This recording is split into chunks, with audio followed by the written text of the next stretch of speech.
À 19h tapante, le soir de Noël, mon téléphone affichait 11 appels en absence. Le premier message vocal de Kevin disait « Michel, où est la dinde ? Et pourquoi le traiteur réclame-t-il 8 000 €? Rappelle-moi, avant que maman n'appelle la police. » Je l'ai écouté 2 fois. Non pas parce que je n'avais pas compris. J'avais saisi chaque mot, parfaitement. Je voulais juste entendre la panique dans sa voix, une fois de plus. De l'autre côté du chalet, David se tenait près de la fenêtre, les bras croisés. Derrière lui, les lumières de Chamonix scintillaient à travers les arbres nus. Elles s'éparpillaient sur le flanc de la montagne, comme si quelqu'un avait laissé tomber une guirlande de Noël, sans jamais prendre la peine de la ramasser. Alors, a-t-il demandé. J'ai posé mon téléphone face vers le bas, sur la table basse. Je suis en train de décider si cette histoire de sauce de viande mérite vraiment une réponse. David a failli sourire, mais la joie n'a pas tout à fait atteint ses yeux. Le deuxième message venait de sa mère. « David, cela a assez duré. La cuisine est fermée à clé, les enfants ont faim. Et Raymond dit qu'il ne sortira pas la nourriture, tant que quelqu'un n'aura pas payé le solde. Dis à Michel d'arrêter ses enfantillages, et appelle-moi. » Le troisième venait de notre nièce, Anna. « Oncle Michel, tu sais où mamie a mis les cadeaux des enfants ?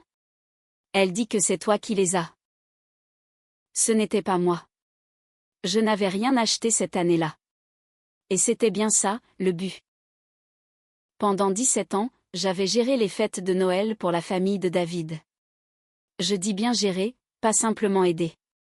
Je réservais la salle, je vérifiais la météo, j'appelais le traiteur, et je faisais le plan de table. J'achetais des cadeaux supplémentaires pour les parents qui avaient oublié, et je gardais toujours des pansements gastriques dans la poche de mon manteau, parce qu'il y avait toujours quelqu'un pour manger trop de terrine, avant d'accuser la recette. Chaque année, la liste des invités s'allongeait. Chaque année, les participations financières diminuaient. Et d'une manière ou d'une autre, chaque année, on m'accusait de rendre les choses compliquées. J'avais passé 34 ans à travailler pour la Poste, dont les 12 dernières années en tant que chef de centre de tri, à Lyon. Mon travail consistait à faire circuler des milliers de colis, dans un bâtiment rempli de gens fatigués, de machines capricieuses, et de délais impossibles. J'étais doué pour ça. Les dates comptaient. Les étiquettes comptaient. Si une seule personne décidait qu'une règle ne s'appliquait pas à elle, 30 autres le payaient le lendemain matin. Cette expérience m'avait rendu utile à Noël. Peut-être même trop utile. L'année précédente, j'avais payé un peu moins de 9 000 € pour la réunion de la famille Mercier. Cela comprenait la location du domaine, le dîner de fête, le vin, les décorations, les tables pliantes, ainsi que des chambres d'hôtel pour 2 parents âgés, qui ne pouvaient plus conduire la nuit. J'avais aussi passé près de 3 heures à laver les plats de service, parce que l'équipe de nettoyage que Kevin avait promis d'engager n'était jamais venue. Mes mains étaient enflées à cause de l'arthrose. Je me tenais devant l'évier de la cuisine de Lorraine, faisant couler de l'eau chaude sur mes articulations, pour essayer de les détendre assez pour tenir un torchon. Depuis le salon, je l'ai entendu dire « Dieu merci, Kevin est là pour maintenir cette famille unie. » Kevin, de son côté, avait passé la majeure partie de la soirée dans un fauteuil inclinable, un verre de cognac à la main, demandant sans cesse à quelle heure le dessert serait servi. Puis, Lorraine a ajouté « Noël était quand même plus simple, avant que Michel ne prenne le contrôle. » David l'a entendu, lui aussi. Il est entré dans la cuisine, 15 minutes plus tard, et a chuchoté « Ne la laisse pas t'atteindre. » C'était sa réponse depuis des années. Ne la laisse pas t'atteindre. Ignore Kevin. Elle est vieille. Il a des difficultés. Il ne le pense pas vraiment comme ça. Les mots changeaient, mais le résultat restait le même. Je continuais à payer. Une part de moi croyait faire preuve de générosité. Une autre part savait pertinemment à quoi s'en tenir. Le premier Noël après notre mariage, à David et moi, Lorraine m'avait présenté à une cousine âgée comme étant l'amie de longue date de David. Cela faisait pourtant 11 ans que nous étions ensemble. J'ai souri, j'ai serré la main de cette femme, et je n'ai rien dit. Avec le temps, Lorraine a cessé d'utiliser cette expression. La famille a commencé à m'inclure dans les photos. Mon nom est apparu sur les invitations. J'ai eu droit à une chaise à la table principale, au lieu d'être placée près de la cuisine. Ce changement s'est produit à peu près au moment où je suis devenue la personne qui payait les acomptes. Je n'ai pas voulu admettre ce lien pendant très longtemps. Il était plus facile de croire que j'aidais, plutôt que d'admettre que j'achetais mon acceptation, un Noël après l'autre. Une semaine avant notre voyage à Chamonix, je suis rentrée d'un rendez-vous médical pour mon genou droit, et j'ai trouvé David assis à la table de la cuisine. 2 tasses de café nous attendaient. À côté, il y avait une réservation imprimée. « Qu'est-ce que c'est ?» ai-je demandé. « Un chalet. »« Je vois bien. À Chamonix. » Je me suis laissé glisser prudemment sur la chaise. L'infiltration m'avait laissé le genou endolori. « Pour quand ?» De la veille de Noël jusqu'au 28 décembre. Je l'ai regardé, perplexe. « Ta mère attend 28 personnes. » Alors, 28 adultes majeurs pourront bien trouver un moyen de se nourrir eux-mêmes. Je l'ai fixé suffisamment longtemps pour qu'il se remette à bouger sur sa chaise. « Tu te sens bien ?» lui ai-je demandé. Pour la première fois depuis longtemps, oui, peut-être. Il m'a expliqué qu'il avait déjà appelé Lorraine. Il l'avait informé que nous n'assisterions pas au Noël familial, que nous ne l'organiserions pas, et que nous ne le financerions pas. Sa réponse avait été immédiate, « Très bien. Peut-être que cette année, personne ne viendra tout gâcher. » Je m'attendais à ce que David cède avant l'heure du coucher. Au lieu de cela, il a éteint son téléphone, et est monté chercher nos valises au grenier. Nous avons quitté Chambéry tôt, la veille de Noël.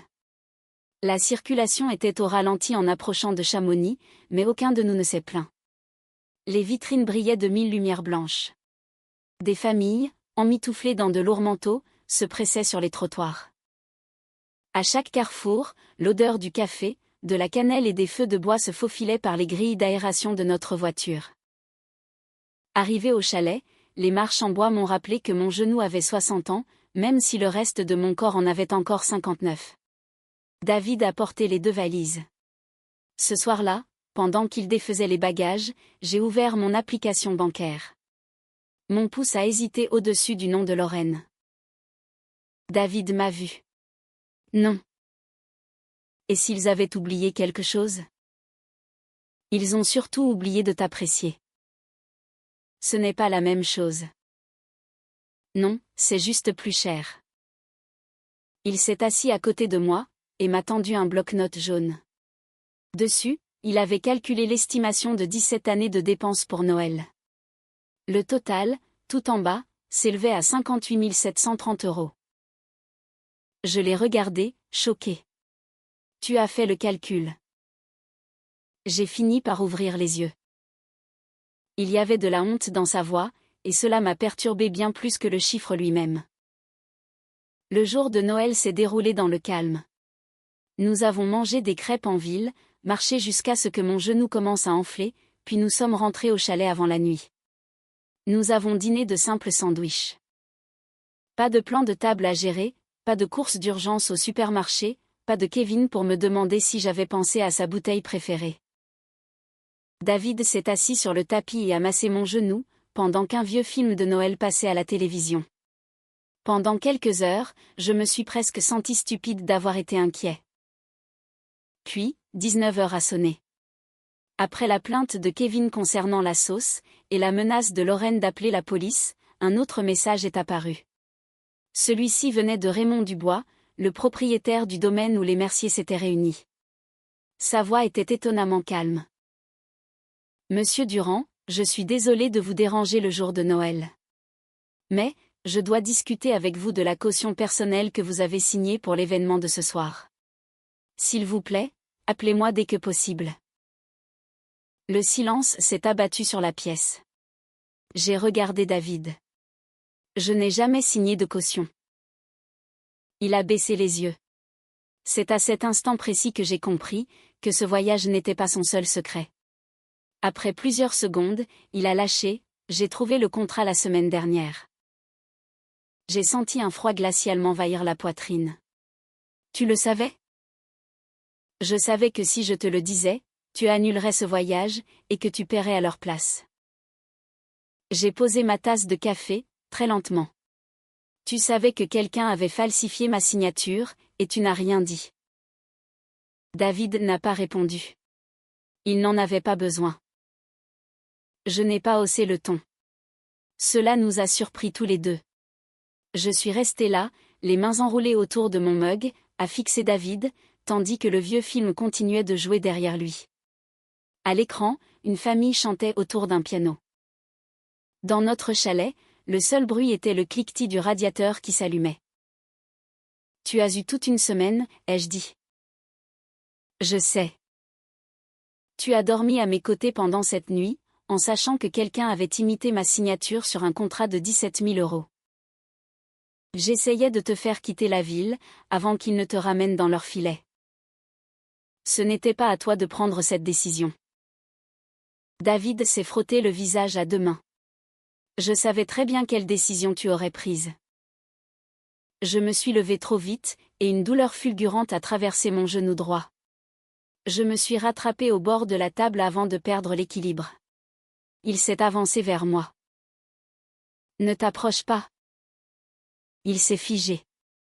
Je détestais l'expression sur son visage. Ce n'était pas de la culpabilité, à proprement parler. C'était de la peur. Le genre de peur que je voyais en lui chaque fois que Lorraine devenait froide et silencieuse. Tu pensais que je n'étais pas digne de confiance avec mon propre argent, ai-je constaté. Non, je pensais que tu allais payer, parce que c'est ce que tu fais toujours. Cela ne rend pas le fait de me l'avoir caché plus acceptable. Je sais. Non, David. Tu le sais maintenant, uniquement parce que je l'ai découvert. Il a tourné son regard vers la fenêtre sombre. J'ai trouvé le contrat sur la tablette de maman, a-t-il avoué. Elle m'a appelé parce qu'elle n'arrivait plus à accéder à sa boîte mail. Pendant que je réinitialisais son mot de passe, j'ai vu le nom de Raymond dans la boîte de réception. Il avait ouvert la pièce jointe, car l'objet indiquait « caution finale requise ». Le contrat me désignait comme garant pour la location du domaine, le traiteur, le matériel, le nettoyage, et d'éventuels dommages. La signature de Lorraine apparaissait en dessous de la mienne, en tant que coordinatrice de l'événement. Sauf que ma signature n'était pas la mienne. Elle a raconté que ton arthrose te faisait trop souffrir, a poursuivi David. Elle a dit à Raymond que tu lui avais demandé de signer à ta place. J'ai baissé les yeux sur mes doigts. 2 articulations de ma main droite étaient enflées à cause du froid. Elle s'est servie de mon arthrose comme excuse. David a hoché la tête. Quand je l'ai confrontée, elle a répondu, de toute façon, c'est toujours lui qui paie. Je pouvais entendre Lorraine prononcer cette phrase, avec ce ton poli et pragmatique qui lui était propre, comme si elle avait fait gagner du temps à tout le monde. Et ensuite, ai-je demandé.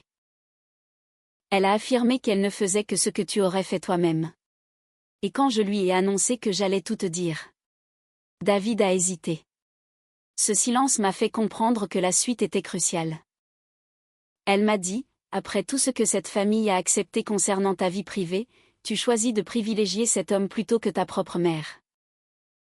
Pendant un long moment, aucun de nous n'a parlé. Et voilà.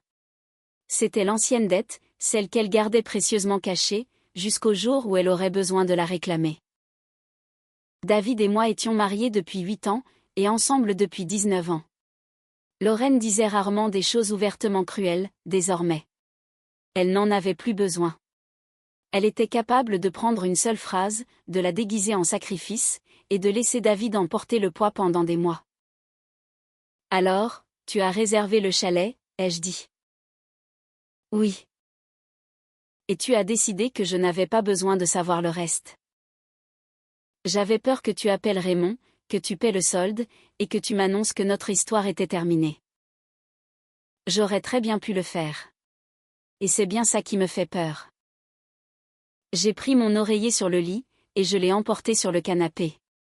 David m'a regardé faire, mais n'a pas protesté. Le canapé était trop court. Les cousins étaient trop durs. Et, à 1 heure du matin, j'avais encore plus mal au bas du dos qu'au genou. Je suis restée allongée à fixer le plafond, jusqu'à ce que j'entende la porte coulissante s'ouvrir. David se tenait sur le balcon, en survêtement et pantalon de pyjama, sans manteau. Je me suis levée péniblement et je l'ai rejoint dehors. Le froid m'a frappé le visage instantanément. Tu vas finir par tomber malade. J'avais besoin d'air. Tu as surtout besoin de manches longues. Il a lâché un petit rire fatigué, puis a regardé les lumières dispersées en contrebas. Je n'arrêtais pas de me dire que j'essayais d'arrondir les angles, a-t-il murmuré. Sauf que c'était moi qui en payais le prix, ai-je rétorqué. Je me suis appuyée contre la rambarde. Parfois, au sens propre du terme. Je sais que ce mot commence à devenir lassant ce soir. Il a hoché la tête. J'avais envie de lui pardonner. C'était mon premier instinct, tout comme le fait de payer avait toujours été mon premier réflexe. Au lieu de ça, j'ai déclaré, plus de cachotterie. Arrête de me cacher des choses, juste parce que tu penses que je vais mal réagir. Il n'y en aura plus. Ce n'est pas une promesse qu'on fait une seule fois. C'est quelque chose qu'on doit prouver chaque jour. Il a accepté ma remarque, sans chercher à se défendre. Le lendemain matin, j'ai appelé Raymond Dubois.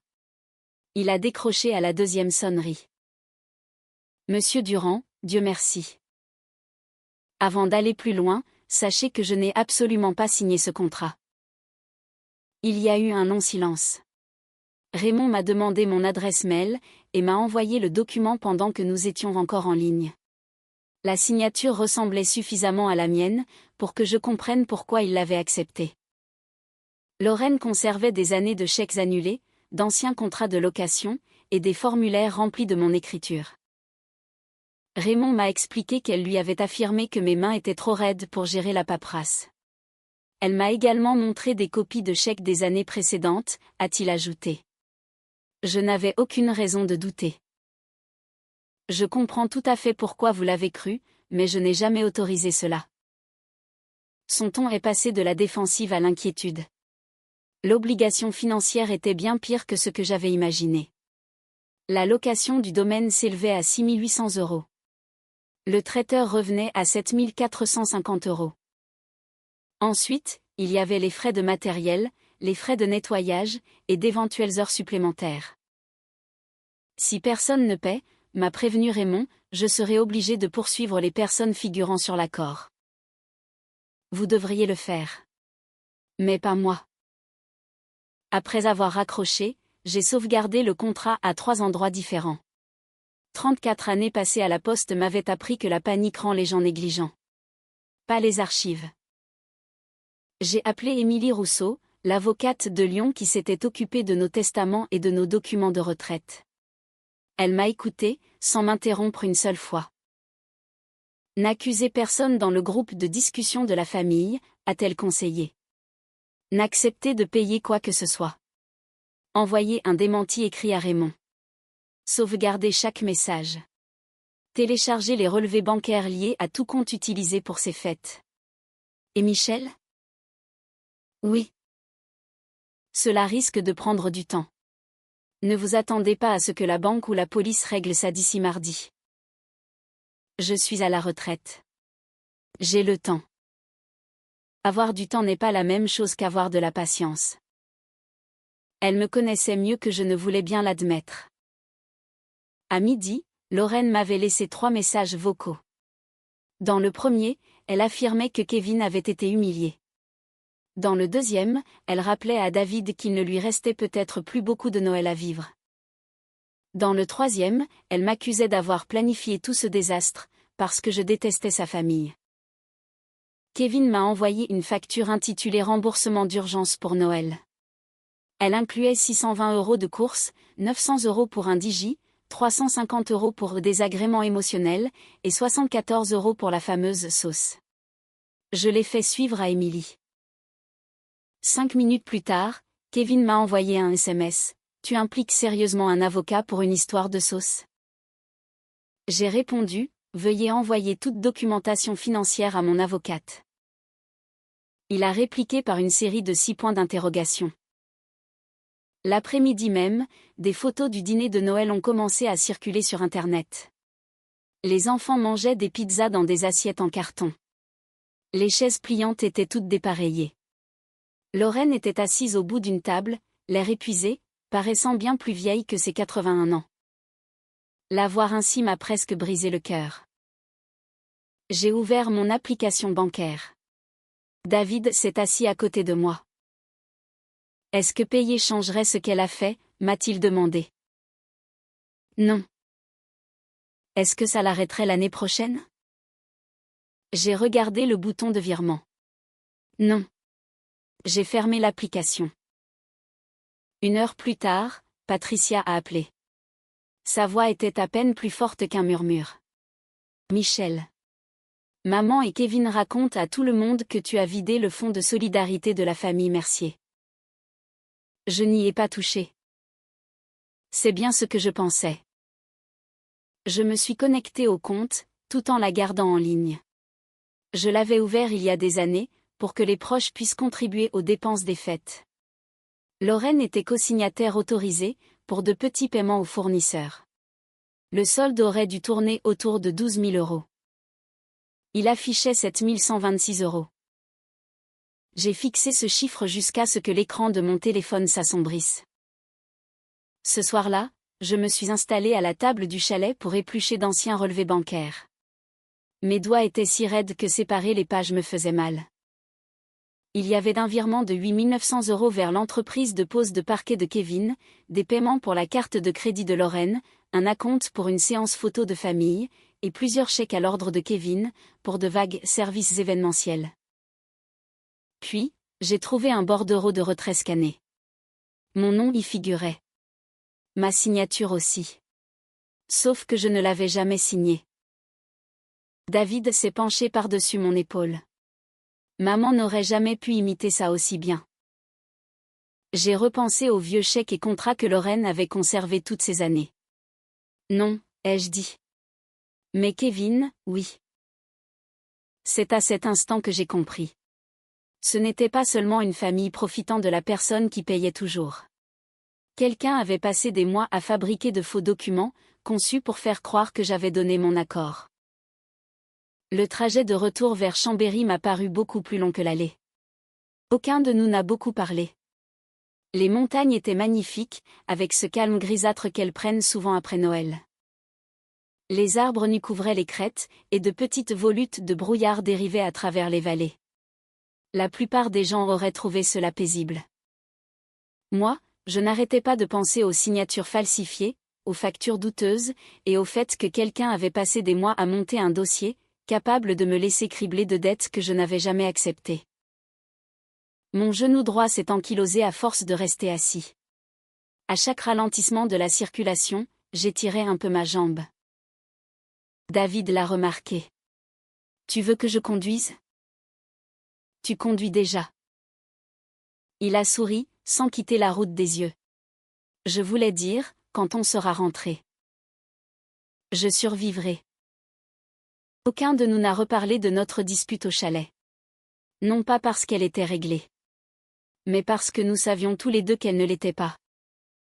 Émilie Rousseau nous a reçus dans son bureau lyonnais, le lendemain matin de notre retour. Elle avait déjà examiné le contrat que Raymond lui avait transmis. Elle a déposé 3 dossiers sur la table de réunion. Voici l'ordre dans lequel je veux que vous abordiez les choses, a-t-elle annoncé.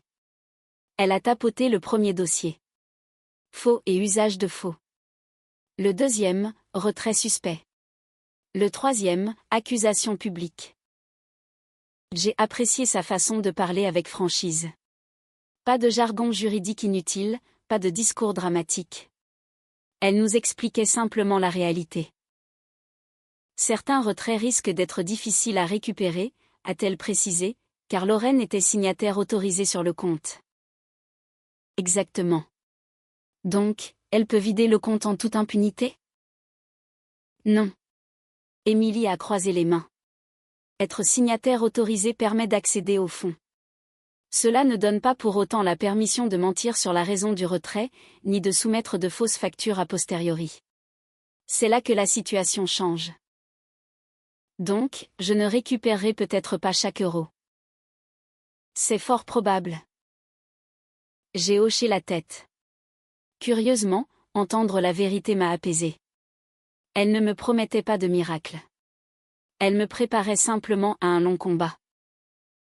De retour à la maison, notre boîte aux lettres débordait de cartes de vœux. La plupart ont fini directement sur le comptoir de la cuisine. Une enveloppe en particulier a attiré mon attention. Pas de timbre. Quelqu'un l'avait déposée en main propre. À l'intérieur, il y avait une simple feuille pliée. Tu devrais avoir honte de toi. Maman a pleuré toute la nuit par ta faute. Pas de signature. Pas d'adresse d'expédition. David a regardé par-dessus mon épaule. Kevin, très probablement. Je l'ai déchiré en deux. Pour la première fois depuis des années, je ne me sentais plus responsable des émotions de quelqu'un d'autre. 2 jours plus tard, Patricia a appelé. Je peux passer vous voir ? Sa voix semblait épuisée. Bien sûr. Elle est arrivée, portant 2 grands sacs de courses. Mais ce n'étaient pas des courses. Il y avait des dossiers, des classeurs, de vieilles enveloppes. J'ai pris tout ça dans le buffet de la salle à manger de maman. Elle a étalé le tout sur notre table. C'est moi qui organise la paperasse de Noël pour elle, depuis la mort de papa. J'ai baissé les yeux. Des chèques, des factures, des bulletins paroissiaux, des reçus de fournisseurs, des listes de courses pour les fêtes. Près d'une décennie d'archives. J'aurais dû faire ça il y a des années, a-t-elle chuchoté. David a préparé du café, pendant que je commençais à tout trier par année. De vieilles habitudes. Mes réflexes de postier. Les dates d'abord. Les noms ensuite. Les montants pour finir. Au bout d'1 heure, je me suis arrêtée. Ces factures n'ont aucun sens. Patricia a hoché la tête. Je sais. L'entreprise de revêtement de sol de Kevin avait facturé le compte des fêtes pour la pose d'un plancher temporaire. Sauf que chaque facture indiquait la même salle des fêtes communales. Or, cette salle possédait déjà un parquet en chêne permanent. Une autre facture réclamait des centaines d'euros pour le stockage du matériel. Le domaine de Raymond incluait pourtant un espace de stockage gratuit. Ensuite, il y avait les frais de nettoyage. J'ai ri. Un petit rire bref et fatigué. L'équipe de nettoyage, c'était moi. C'est vrai, a confirmé Patricia. Donc, Kevin m'a facturé pour avoir nettoyé ses propres dégâts. Elle a baissé les yeux, gênée. Oui. Finalement, Patricia s'est adossée à sa chaise. Il y a autre chose. J'ai attendu. Tu sais, maman parlait toujours du fonds de solidarité de la famille Mercier. Bien sûr. Elle faisait croire à tout le monde que c'était une sorte d'association caritative familiale. Ce n'en était pas une. Non. Elle a secoué la tête. Ce n'était rien d'autre que ton propre compte chèque. Cette révélation m'a piqué bien plus que je ne l'aurais cru. Pendant des années, les membres de la paroisse avaient remercié Lorraine pour l'organisation des repas de fête. Les voisins avaient loué la générosité de la famille Mercier. Et moi, j'avais souri. Je croyais sincèrement que tout le monde savait d'où venait l'argent. Apparemment, ce n'était pas le cas. Lorraine n'avait techniquement jamais menti. Elle n'avait simplement jamais corrigé personne. Les gens supposaient que chaque membre de la famille contribuait à parts égales. Cette supposition lui donnait une image merveilleuse. Nous avons continué à travailler jusqu'en début de soirée. Pièce par pièce, le tableau devenait de plus en plus clair. Les factures douteuses totalisaient plus de 30 000 euros sur 5 ans. Elles n'étaient pas toutes fausses. Certaines représentaient du travail réel. D'autres avaient clairement été gonflées. Émilie m'avait mis en garde contre les conclusions hâtives, alors je me suis abstenue. Au lieu de cela, j'ai posé la seule question qui comptait vraiment, pourquoi ? Patricia a fixé le fond de sa tasse de café. Kevin a convaincu maman que son entreprise était sur le point d'être sauvée. Comment? Il n'arrêtait pas de répéter qu'un seul contrat commercial supplémentaire réglerait tous ses problèmes. Elle a soupiré. Il lui demandait de l'argent, puis promettait de le rembourser après son prochain chantier. Et elle le croyait. Elle avait envie d'y croire. Cette réponse me semblait douloureusement juste. Lorraine adorait le contrôle. Elle adorait aussi les apparences. Si Noël cessait d'être parfait, les gens risquaient de ne plus croire qu'elle était le pilier de la famille Mercier. Alors, elle a emprunté, puis emprunté à nouveau, avant de falsifier ma signature, s'étant persuadée que je ne refuserais jamais de payer. Ce soir-là, mon téléphone a vibré. Le groupe de discussion de la famille Mercier. Kevin avait publié un message long de près de 3 pages. Selon lui, je manipulais David. J'avais abandonné une veuve de 81 ans. J'avais volé l'argent du compte familial. Et j'avais annulé Noël uniquement pour attirer l'attention. Les réponses ont commencé à pleuvoir immédiatement. Un cousin a écrit « Je n'arrive pas à croire que tu aies pu faire ça, après tout ce que tante Lorraine a fait pour toi. » Un autre a ajouté « Contente-toi de payer le domaine et passe à autre chose. » J'ai fixé l'écran. Ça n'aurait pas dû me blesser, mais ça l'a fait. 34 ans passés à travailler pour la Poste m'avaient forgé une réputation d'homme fiable. Et voilà que les personnes même que j'avais aidées partaient du principe que j'étais soudainement devenu égoïste. David a pris mon téléphone. Ne réponds pas. J'en ai très envie. Je sais. Il a mis la conversation en sourdine. Le lendemain matin, Lorraine a fait savoir qu'elle aborderait ce malentendu lors du repas du Nouvel An des Merciers, prévu à la salle des fêtes communales de Sainte-Croix. Près de 70 personnes y assistaient chaque année. De la famille, des voisins, des amis de la paroisse, des commerçants locaux. Émilie a lu l'annonce. Elle a l'intention de rendre tout cela public. C'est déjà fait. Elle veut contrôler le récit avant que vous ne le fassiez. Raymond a accepté d'y assister. Émilie aussi. Nous n'avons préparé que 4 éléments, le contrat falsifié, les relevés bancaires, les factures de Kevin, et un message vocal que Patricia avait récupéré, après que Kevin l'eut accidentellement posté dans le groupe de la famille, avant de le supprimer. Pas de diaporama dramatique. Pas de témoins surprise. Juste des faits. La nuit précédant le jour de l'an, David m'a réveillé vers 1h du matin. Son visage était livide. Ma poitrine. J'étais habillée avant même qu'il n'ait fini sa phrase. Les urgences de l'hôpital de Lyon étaient bondées, même après minuit. Nous avons attendu près d'1 heure. Chaque minute me semblait interminable. Finalement, des analyses de sang, un électrocardiogramme et une radiographie pulmonaire ont écarté la piste de la crise cardiaque. Le médecin a souri. Du stress, des reflux gastriques, et une tension artérielle plus élevée que je ne le souhaiterais. David a poussé le plus long soupir que j'ai entendu de toute la semaine. Pendant qu'il se reposait, après avoir reçu ses médicaments, je me suis assis près de son lit d'hôpital, avec un gobelet en carton rempli d'un café infect. Mes doigts me faisaient mal à force de le serrer. La lumière des néons rendait tout blafard. J'ai soudain pris conscience d'une chose. Nous étions en train de gaspiller les quelques années de santé qu'il nous restait, à porter à bout de bras des personnes qui ne s'étaient jamais souciées du prix que cela nous coûtait. David a ouvert les yeux. Tu y vas toujours, demain? J'ai hoché la tête. Je n'en étais pas sûre. Mais, ce n'est plus une question d'argent. Il m'a regardé pendant un long moment. Non, a-t-il dit doucement. Ça a cessé d'être une question d'argent il y a des années.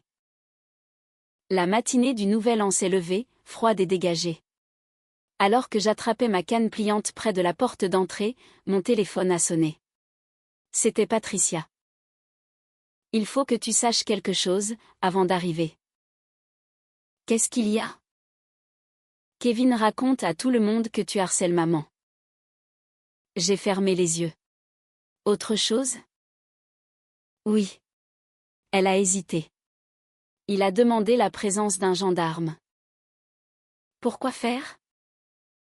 Il dit aux gens que tu es sur le point d'être arrêté. J'ai regardé David. Il a mis son manteau. J'ai pris ma canne.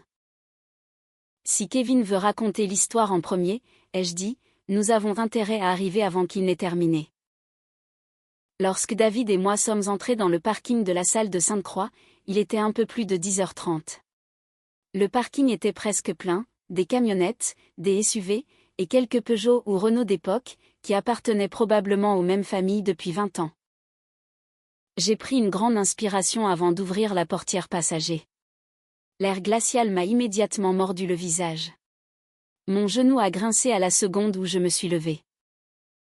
David a tendu le bras vers la banquette arrière, et m'a passé ma canne pliante. Tu n'es pas obligé de l'utiliser, si tu n'en as pas envie. J'ai arrêté de m'inquiéter de paraître vieux depuis bien longtemps. Je l'ai déplié malgré tout. Il n'y avait aucun intérêt à faire semblant que mon corps n'avait pas 60 ans. La salle des fêtes bourdonnait déjà d'activité. Quelqu'un faisait cuire du bacon dans la cuisine. Le café emplissait la pièce de cette odeur familière, propre aux rassemblements dominicaux. Des nappes en plastique rouge recouvraient les longues tables pliantes. Des flocons de neige en papier pendaient encore au plafond. Près de 70 personnes étaient présentes. Des proches, des voisins, des membres de la paroisse. Des gens que je connaissais depuis des années, et qui n'avaient aucune idée qu'ils étaient sur le point de devenir des témoins. Le brouhaha s'est estompé à mesure que David et moi avancions. Les conversations se sont tues, une à une. Je sentais les regards peser sur nous. Certains semblaient compatissants. D'autres étaient curieux. Quelques-uns évitaient de croiser mon regard. Près de l'entrée, un gendarme s'est approché de nous. Un jeune gars, la trentaine. Professionnel. Calme. Monsieur Durand? Oui. Il a souri poliment. Je voulais juste me présenter. Votre beau-frère a demandé une présence préventive, au cas où les choses deviendraient un peu trop émotionnelles. Donc, je ne suis pas en état d'arrestation. Il a haussé les sourcils. Non, monsieur. Derrière nous, j'ai entendu la voix de Kevin. Je vous avais bien dit qu'il se pointerait pour chercher les ennuis. Il s'est avancé, le torse bombé, comme s'il avait été élu maire pendant la nuit. Il n'arrête pas de harceler ma mère de 81 ans. Le gendarme a regardé Kevin. Se présenter avec un avocat à un événement public n'est pas du harcèlement. Kevin a ouvert la bouche, puis l'a refermée. Plusieurs personnes à proximité avaient entendu chaque mot. J'ai vu deux cousins échanger un regard éloquent. Sa première mise en scène venait de s'effondrer avant même que la réunion ne commence. Émilie est arrivée quelques instants plus tard, portant un fin porte-documents en cuir. Raymond Dubois la suivait de près. Il m'a fait un signe de tête. Bonjour.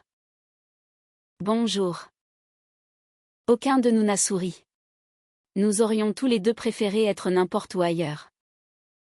Lorraine était assise à la table d'honneur, portant sa veste rouge éclatante, et la broche en perles qu'elle arborait à chaque Noël depuis que je la connaissais. Elle paraissait plus petite que d'habitude. Plus âgée. Quand nos regards se sont croisés, ses yeux se sont remplis de larmes. De vraies larmes. Cela a presque rendu la situation plus difficile. Presque. Quelqu'un a tapoté une cuillère contre une tasse à café. La salle s'est calmée. Lorraine s'est levée lentement. Ma chère famille, a-t-elle commencé? Sa voix tremblait. J'ai passé de nombreuses années à essayer de maintenir nos traditions de Noël vivantes. Elle a fait une pause pour essuyer ses yeux. Cette année, il s'est produit quelque chose qui m'a brisé le cœur. Personne n'a soufflé mot. Je n'aurais jamais imaginé que quelqu'un en qui nous avions confiance, finirait par nous abandonner. Elle n'avait toujours pas prononcé mon nom. Elle n'en avait pas besoin. Tout le monde savait. Elle a parlé de déception. De famille.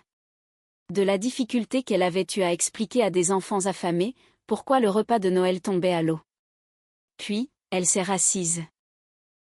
Kevin s'est levé à son tour. Contrairement à Lorraine, il ne semblait pas ému. Il avait l'air sûr de lui. Le fonds de solidarité de la famille Mercier contenait plus de 12 000 €, a-t-il annoncé. Michel a tout vidé. Des murmures ont parcouru l'assemblée. Il a refusé de payer le traiteur. Nouvelle pause. C'est mon entreprise qui est intervenue pour sauver Noël. Quelques personnes ont hoché la tête. Quelqu'un a même applaudi une fois. Kevin avait l'air ravi de lui-même. J'ai senti cette vieille envie familière monter en moi. Répare tout ça. Paie l'argent. Fais en sorte que tout le monde soit à l'aise. Rentre chez toi. La main de David s'est posée doucement sur mon épaule. Il s'est penché assez près pour que je sois le seul à l'entendre. Dis la vérité. Rien de plus. Juste ça. Dis la vérité. Émilie m'a tendu une simple feuille de papier. Je l'ai pliée en deux et je l'ai glissée dans ma poche. Je n'allais pas la lire. Je me suis levée. Mon genou a protesté instantanément. Ma canne a supporté une partie de mon poids. Je ne suis pas venue ici pour embarrasser qui que ce soit. Ma voix sonnait plus ferme que je ne me sentais. Je suis venue parce qu'on est en train de détruire ma réputation. La salle est restée parfaitement silencieuse. Depuis 17 ans, j'ai payé la majeure partie des dépenses pour les réunions de Noël de la famille Mercier. Personne ne m'a interrompu. Cette année, quelqu'un a imité ma signature, sur un contrat que je n'avais jamais approuvé. Je me suis tournée vers Raymond. Il s'est levé. Je suis le propriétaire du domaine du bois. Sa voix portait sans effort. Madame Mercier m'a affirmé que Monsieur Durand ne pouvait pas signer, parce que son arthrose lui rendait l'écriture trop douloureuse. Elle m'a dit qu'il l'avait autorisé à le faire à sa place. Il a regardé Lorraine droit dans les yeux. Et je l'ai cru. Puis, il s'est rassis. Émilie a distribué des copies d'un relevé financier très simple. Une seule page. Pas d'épais dossier de paperasse, pas de jargon juridique. Juste des faits, des dates, des dépôts, des retraits, des virements. Plus de 90% des dépôts sur le fonds de solidarité de la famille Mercier provenaient de Michel Durand, a déclaré calmement Émilie. Le compte montre également de multiples virements vers l'entreprise de parquet de Kevin Mercier. Kevin a croisé les bras. Et alors ? Émilie l'a fixé. Alors, l'argent de Noël n'a pas à payer vos dettes d'entreprise. Son visage est devenu écarlate. Ce n'étaient pas des dettes d'entreprise. Ah non. Elle a brandi une facture. Celle-ci facture 900 € pour la pose d'un plancher temporaire. Raymond a froncé les sourcils. Mon domaine possède déjà un magnifique parquet permanent en chêne. Émilie a pris une autre feuille. Frais de stockage. Raymond a secoué la tête. Je fournis l'espace de stockage gratuitement. Une autre facture. Nettoyage. Je n'ai pas pu m'empêcher de sourire. L'équipe de nettoyage, c'était moi. De légers rires ont parcouru la salle. Kevin a semblé agacé. Tu t'es porté volontaire? Non, ai-je dit doucement. J'ai été désigné d'office. De nouveaux rires se sont fait entendre. La tension s'est relâchée, juste assez. Puis, Kevin a explosé. Il a abandonné 30 personnes sans repas de Noël. Avant que quiconque ne puisse répondre, tante Carole a lentement levé une main, depuis la deuxième table. Nous avons mangé. Kevin s'est tourné vers elle, outré. Vous avez mangé de la pizza? Oui. Elle a haussé les épaules. Et personne n'en est mort. La salle entière a éclaté de rire. Même le gendarme a souri. Puis oncle François a lancé, depuis le fond de la pièce, et on n'a toujours pas trouvé la sauce. C'était le coup de grâce. Les gens ont ri de plus belle. Le discours de Kevin, soigneusement répété, partait en lambeaux. Non pas parce que quelqu'un avait déjà prouvé qu'il avait tort. Mais, parce que plus personne ne le respectait assez pour continuer à le craindre. Quand le calme est revenu, Émilie a repris la parole. Encore une chose. Elle a connecté son téléphone à une petite enceinte portable. Ce message vocal a été posté accidentellement sur le groupe de la famille Mercier, avant d'être effacé. Les yeux de Kevin se sont écarquillés. Vous n'avez pas le droit. Émilie a appuyé sur lecture. La propre voix de Kevin a résonné dans la salle. Continue de leur dire que Michel a pris l'argent. Une fois que la collecte de fonds aura renfloué le compte, on remettra une partie de la somme, et personne n'en saura rien. Silence. Un silence total. Kevin a regardé autour de lui avec désespoir. C'est sorti de son contexte. Émilie a penché la tête sur le côté. Dans quel contexte, exactement, cette phrase serait-elle acceptable? Il n'a pas répondu, car il n'y en avait aucun. Ensuite, elle a étalé des relevés bancaires agrandis sur la table devant eux. Ces virements ont été effectués sur plusieurs mois. Elle a pointé un retrait en particulier. Et les images de vidéosurveillance de la banque confirment que Kevin Mercier accompagnait Lorraine Mercier lors de cette transaction. Lorraine s'est lentement tournée vers son fils. Tu m'avais dit que Michel était d'accord. Kevin a baissé la voix. Maman, pas maintenant. Tu avais dit que l'argent serait de retour avant Noël. Son silence valait toutes les réponses. J'ai vu quelque chose changer dans le regard de Lorraine. Jusqu'à cet instant, elle croyait encore que Kevin avait simplement emprunté cet argent. Elle réalisait à présent qu'il avait prévu de le remplacer grâce aux dons collectés, auprès de toutes les personnes assises dans cette salle. Il avait eu l'intention de la laisser seule, porter la responsabilité des signatures falsifiées, si jamais tout venait à s'effondrer. Elle a porté la main à sa bouche. Je t'avais fait confiance. Kevin a tendu la main vers elle. Maman. Elle a reculé. Je n'ai ressenti aucune satisfaction en regardant cette scène. Seulement une profonde tristesse. Émilie a fait un pas en arrière. Elle avait terminé. Les faits étaient exposés sur la table. Rien de plus n'avait besoin d'être prouvé. Lorraine m'a regardé. Michel. Dis-leur que j'étais confuse. J'ai secoué la tête doucement. Je crois que Kevin t'a manipulé. Elle a hoché la tête à travers ses larmes. Mais je crois aussi que tu as imité ma signature, parce que tu pensais que je nettoierais les dégâts. Elle a baissé les yeux. Et tu l'aurais fait. Oui. J'ai pris une grande inspiration. Et c'est exactement la raison pour laquelle tu as cru pouvoir le faire. La salle était si silencieuse que je pouvais entendre la machine à café gargouiller dans la cuisine. Je n'ai pas gâché Noël. J'ai parcouru l'assemblée du regard. J'ai simplement arrêté de payer le prix, pour les choix des autres. Personne n'a bougé. Personne n'a protesté. Un artisan local, debout près du mur du fond, a pris la parole. J'avais recommandé Kevin pour un chantier municipal de revêtement de sol. Il avait l'air déçu, bien plus qu'en colère. Je vais retirer cette recommandation. Les épaules de Kevin se sont affaissées. Raymond a parlé à son tour. Je réclamerai mon paiement auprès des personnes qui ont réellement autorisé cet événement. Il m'a regardé. Et ce n'est pas vous. Le gendarme s'est approché de Kevin. Monsieur, avant que vous ne quittiez les lieux aujourd'hui, les enquêteurs en charge de la plainte pour fraude auront besoin de vos coordonnées actuelles. Pas de menottes, pas d'arrestation théâtrale. Juste une phrase prononcée à mi-voix, qui portait un poids bien plus lourd. Kevin a soudain paru minuscule. J'ai glissé la main dans la poche de ma veste. Je ne gérerai plus aucun Noël des Mercier. Personne ne semblait surpris. Mon nom disparaît de tous les comptes familiaux.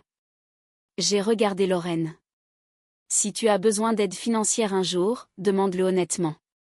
Puis j'ai regardé Kevin. Toi, ne me demande plus jamais rien. Patricia s'est levée. Pour la première fois depuis des années, elle a parlé assez fort pour que tout le monde l'entende. Michel a payé pour la quasi-totalité de nos Noëls. Elle a balayé la pièce du regard. Et nous l'avons laissé faire, tout simplement parce qu'il ne se plaignait jamais. Tante Carole s'est dirigée vers la corbeille de dons, près de l'entrée. Avec un stylo, elle a barré le mot « don ». En dessous, elle a inscrit un nouveau mot « remboursement ». Sans rien ajouter d'autre, elle y a glissé un chèque. Un par un, d'autres membres de la famille ont suivi. Non pas parce qu'ils y étaient forcés, mais parce qu'enfin, ils avaient compris. Lorraine a lentement levé les mains et a détaché la broche en perles de sa veste. Elle l'a fixée pendant de longues secondes. Puis, elle l'a posée à côté des relevés bancaires. D'aussi loin que je la connaisse, cette broche signifiait qu'elle était l'hôte de Noël. À cet instant, elle ressemblait à un fardeau bien plus lourd. Elle m'a regardé avec des yeux fatigués. Pas en colère, pas vaincue. Juste épuisée. Et, pour la première fois en 17 ans, j'ai réalisé que je l'étais aussi. Pas épuisée d'avoir porté Noël à bout de bras. Épuisée d'avoir porté des personnes qui avaient confondu ma gentillesse avec une obligation. Lorsque David a doucement pris ma main sous la table, j'ai resserré mes doigts sur les siens. Non pas parce que tout était réparé, mais parce que nous avions enfin cessé de faire semblant que rien n'était brisé. L'enquête ne s'est pas achevée cette semaine-là. Ni le mois suivant, d'ailleurs. La vraie vie se termine rarement par un discours théâtral au tribunal, où tout le monde retient une précieuse leçon de morale avant le dîner. Cela a pris près de 6 mois. Émilie n'avait cessé de me prévenir que ce serait long. Elle avait raison. Certains matins, j'ouvrais ma boîte mail, et je trouvais une nouvelle requête de la banque, un document supplémentaire, une autre comparaison de signatures, ou un énième relevé à vérifier. Je plaisantais en disant que la retraite m'avait transformée en archiviste à temps plein. Émilie souriait. Vous étiez chef de centre à la poste, m'a-t-elle fait remarquer un après-midi. C'est probablement votre conception des vacances. N'insultez pas mes vacances, ai-je ri. C'était la première fois que nous arrivions à rire de la situation, sans ressentir la moindre culpabilité. D'ailleurs, le résultat final n'a pas été parfait. Certains retraits de Lorraine n'ont pas pu être annulés, car elle était signataire autorisée sur le compte des fêtes. Cela a fait mal, je ne ferai pas semblant du contraire. En revanche, le contrat frauduleux pour le domaine a été déclaré inapplicable contre moi. Raymond a retiré toutes ses demandes de paiement, une fois que l'enquête a confirmé que je n'avais rien signé. Les factures de Kevin ont constitué le vrai problème. Plusieurs d'entre elles décrivaient des travaux qui n'avaient jamais eu lieu. D'autres imputaient au compte familial des dépenses appartenant à sa société. Émilie a négocié pendant des mois. Finalement, Kevin a accepté un accord à l'amiable incluant un remboursement, une mise à l'épreuve, des travaux d'intérêt général, ainsi que la vente de plusieurs équipements professionnels, pour rembourser une partie de ce qu'il avait pris. Il a évité la prison. Honnêtement, cela me convenait. Je n'avais pas besoin de le voir disparaître derrière les barreaux. J'avais seulement besoin qu'il arrête de considérer la générosité des autres comme un stock gratuit. La justice ne se présente pas toujours avec des menottes. Parfois, elle arrive avec un échéancier de remboursement. Des séances de thérapie. David et moi avons commencé à consulter une psychologue, à Lyon, un jeudi sur 2. Au début, je n'étais pas convaincue que cela nous aiderait. J'avais passé près de 60 ans à croire que les problèmes se réglaient par l'action. En parler me semblait complètement inefficace. Notre psychologue, Jeanne, écoutait bien plus qu'elle ne parlait. Un après-midi, elle m'a posé une question toute simple, à quel moment avez-vous commencé à croire que votre valeur dépendait de votre utilité ? J'ai répondu trop vite. Ce n'est pas le cas. Elle a patienté. Personne n'a dit un mot. Finalement, j'ai soupiré. J'ai probablement commencé à y croire il y a très longtemps. David a tendu le bras et a serré ma main. J'ai contribué à te l'enseigner. Non, ai-je réfuté. Tu en as hérité. Il a eu l'air perplexe. De ta famille. Il a fixé la moquette. Tu as raison. Jeanne a hoché la tête, mais ne nous a pas interrompus. Pendant des années, ai-je poursuivi, chaque fois que ta mère exigeait quelque chose de déraisonnable, tu me demandais d'arrondir les angles. David a dégluti. Je croyais qu'éviter les conflits protégeait notre mariage. Ça protégeait tout le monde, sauf notre mariage. Ses yeux se sont embués. Je sais. Non, lui ai-je dit avec douceur. Je pense qu'aujourd'hui, tu en as enfin pris conscience. Cette séance a changé quelque chose entre nous. Pas du jour au lendemain, bien sûr.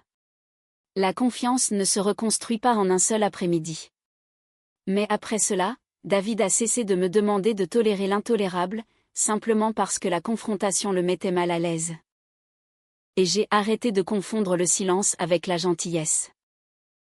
3 semaines après le repas du Nouvel An, une lettre de Lorraine est arrivée. Je l'ai ouverte à la table de la cuisine. La première phrase disait « Je suis désolée que tu te sois senti sous-estimé ». J'ai replié la lettre, je l'ai remise dans l'enveloppe, et je l'ai fait glisser sur la table vers David. « Quoi ?» a-t-il demandé. Elle s'excuse pour mes sentiments. Il l'a lu, puis a hoché lentement la tête. Ce n'est pas vraiment de vraies excuses. Non. J'ai écrit une seule phrase sur une carte de correspondance vierge, et c'est encore, quand tu seras prête à t'excuser pour ce que tu as fait, et non pour ce que j'ai ressenti. Je l'ai posté le lendemain matin. David a eu l'air nerveux toute la semaine. Elle va très mal le prendre. Peut-être. Tu ne t'es jamais imposé comme ça avant. Je sais. 3 semaines plus tard, une autre enveloppe est arrivée. Celle-ci était plus courte. Pas d'excuse bidon. Aucune référence à son âge. Pas la moindre mention des traditions de Noël. Juste une page. Michel, j'ai profité de ta générosité parce que je croyais que tu finirais par me pardonner et par payer. J'ai imité ta signature parce que je me suis convaincu que tu aurais fini par donner ton accord. J'ai laissé Kevin utiliser de l'argent qui ne nous appartenait pas, parce que je voulais croire qu'il pouvait encore tout réparer. J'ai eu tort. Je suis désolée. Je l'ai lu 2 fois. Puis, je l'ai rangé dans le tiroir de mon bureau. David m'a regardé. Eh bien, je crois qu'elle est sincère. Tu lui pardonnes? Oui. Tu as de nouveau confiance en elle? J'ai souri. Non. Ce sont 2 choses très différentes. Nous avons recommencé à rendre visite à Lorraine quelques mois plus tard. Jamais très longtemps. 1 heure en général, parfois moins. Nous buvions un café, parlions de son jardin, ou des projets de retraite de David. L'argent n'était jamais évoqué. Kevin non plus. Les limites sont plus faciles à maintenir, quand tout le monde sait exactement où elles se trouvent. Tous ne sont pas revenus. 2 cousins ont discrètement cessé de nous inviter aux barbecues familiaux. Kevin a envoyé une carte de vœux au mois de décembre suivant. Pas d'adresse d'expédition, pas de signature. À l'intérieur, la simple image d'une église sous la neige. Rien d'autre. Je l'ai jeté à la poubelle. J'avais passé trop d'années à courir après l'approbation de gens déterminés à ne jamais me l'accorder. Ça ne m'intéressait plus. Patricia, en revanche, m'a surpris. Tout au long du printemps et de l'été, elle m'a envoyé par la poste de petits chèques. Tantôt 50 €, tantôt 100 €. Une fois, ce n'était que 25 €. Chaque enveloppe contenait un mot manuscrit, j'aurais dû parler plus tôt. Merci pour tout ce que tu as porté sur tes épaules. Je suis désolée d'avoir regardé faire sans réagir. L'argent avait son importance, certes, mais les mots comptaient bien davantage. J'ai précieusement conservé chacun de ces mots. Le Noël suivant n'avait plus rien à voir avec les précédents. David et moi avons invité 12 personnes. Pas 28, pas 30, juste 12. Patricia et son mari, tante Carole, 2 cousins qui s'étaient excusés, notre voisine veuve Hélène, 3 amis avec qui j'avais travaillé à la poste. Et Jeanne, notre psychologue, qui a poliment décliné, mais a tout de même fait envoyer une boîte de biscuits. Chacun a apporté quelque chose, un plat mijoté, un dessert, des haricots verts, de la salade de pommes de terre. Quelqu'un avait même préparé des petits pains maison. J'avais commandé un beau jambon rôti chez le traiteur. David a cuisiné un gratin dauphinois. C'était amplement suffisant. Personne ne s'attendait à un banquet grandiose. Personne n'exigeait des centres de table assortis. Personne n'attendait de moi que je passe 6 heures enfermée dans la cuisine. Au milieu de l'après-midi, mon genou a commencé à me faire souffrir. Sans dire un mot, David a disparu dans la chambre. Il est revenu avec le petit coussin que je gardais habituellement dans mon fauteuil relax, et l'a glissé sous ma jambe. « Tu fais ton petit chef » ai-je chuchoté. « Oui, je suis devenu le portrait craché de ta mère. Ne gâche pas Noël. » J'ai tellement ri que j'ai failli recracher mon café par le nez. Tante Carole a jeté un œil vers nous. Qu'est-ce qu'il a dit? Rien qui mérite d'être répété. Oh, alors ça devait être très bon. Plus tard, quelqu'un a demandé où se trouvait la saucière. J'ai pointé le doigt vers la cuisine. Tu as 2 jambes en pleine forme. Tout le monde a éclaté de rire. La personne s'est levée et est allée la chercher. Personne n'attendait de moi que je fasse le service. Je n'avais jamais réalisé à quel point cela pouvait être paisible. À 19 heures précises, ce soir-là, mon téléphone a sonné. David et moi nous sommes regardés. L'espace d'une seconde, nous nous attendions tous les deux à un nouveau désastre. L'écran affichait « Lorraine ». J'ai décroché. Joyeux Noël. Joyeux Noël, a-t-elle répondu doucement. Comment se passe ta soirée? Calme. Et la tienne? Moi aussi. Nous avons parlé pendant moins de 2 minutes. Elle m'a demandé des nouvelles de mon genou, de la retraite de David, de la météo. Puis, elle a fait une pause. J'espère que votre Noël est paisible, a-t-elle dit. Il est parfait. Elle n'a pas réclamé d'argent.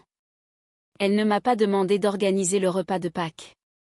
Elle n'a pas non plus demandé si Kevin pouvait nous appeler. Elle nous a simplement souhaité une bonne soirée. Quand j'ai raccroché, David m'a souri. C'était inattendu. Oui. Tu penses que ça va durer? Je n'en sais rien. J'ai ensuite balayé notre salon du regard. Les invités se servaient des restes. Quelqu'un faisait la vaisselle, sans même qu'on le lui ait demandé. Hélène et tante Carole débattaient farouchement pour savoir s'il fallait servir la bûche glacée ou à température ambiante. Personne n'avait besoin de moi. Non pas parce que je ne comptais pas, mais parce que chacun portait sa propre petite part de la journée. C'était ça, la véritable différence. Pourquoi? Autrefois, je pensais que la vengeance consistait à faire souffrir les gens de la même manière qu'ils vous avaient fait souffrir. Aujourd'hui, je crois que la vraie justice est bien plus silencieuse que ça. Parfois, elle consiste simplement à refuser de sauver les autres des conséquences de leurs propres actes. J'ai 60 ans aujourd'hui. Mon genou me lance toujours à l'approche de la pluie. Mes mains s'engourdissent un peu plus à chaque hiver. Je ne sais pas combien de Noël en bonne santé il me reste. Mais il y a une chose dont je suis absolument certain, je ne passerai pas un seul de plus à essayer de mériter ma place à une table où j'appartiens déjà. Si vous avez un jour dû prendre du recul, avant que votre famille ne réalise le poids énorme que vous portiez sur vos épaules, j'espère que vous savez que vous n'êtes pas seul. Parfois, la chose la plus bienveillante que l'on puisse offrir aux autres et à soi-même, c'est de fixer de saines limites. Merci d'avoir passé ce moment avec moi.